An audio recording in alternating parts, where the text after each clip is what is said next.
రంగారెడ్డి జిల్లా పటాన్చెరు ప్రభుత్వ hospital mortuary దగ్గర పాసమైలారం పేలుడుకు సంబంధించి ఏపీకి చెందిన బాధితులు ఆందోళన చేశారు. ఏపీ ప్రభుత్వం వెంటనే స్పందించి తెలంగాణ సర్కార్తో మాట్లాడి తమకు సహాయం చేయాలని బాధితులు విజ్ఞప్తి చేశారు. గత 4 రోజులుగా తమ వారు ఏమయ్యారో తెలియటం లేదని, ఒకవేళ మరణిస్తే కనీసం వారి డెడ్ బాడీనైనా ఇప్పించాలని కోరారు.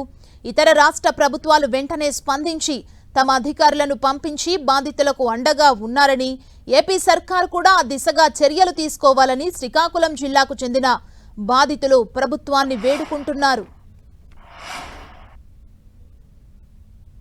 అదర్ స్టేట్స్ ఒరిస్సా, బీహార్, ఉత్తరప్రదేశ్, జార్ఖండ్ వాళ్ళ ప్రభుత్వం నుంచి వాళ్ళు రెస్పాండ్ అయ్యారు. వాళ్ళ ప్రభుత్వాల నుంచి ప్రత్యేకంగా టీముని తీసుకొచ్చి వాళ్ళు ఐడెంటిఫై చేసి నిన్న ఒరిస్సా గవర్నమెంట్ నుంచి ఒక 4-5 చనిపోయారు.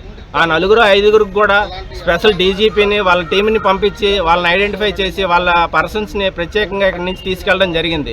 మన తెలుగు రాష్ట్రాల నుంచి ముఖ్యంగా ఏపీ, ఆంధ్రప్రదేశ్ గవర్నమెంట్ నుంచి శ్రీ నారా చంద్రబాబు నాయుడు గారు, పవన్ కళ్యాణ్ గారు, మీరు దయచేసి ఇలాంటి విషయాలకి స్పందించండి సార్. దయచేసి స్పందించి మాకు బాడీ అప్పగిస్తారని మీకు వినయపూర్వకంగా ప్రార్థిస్తున్నాం సార్.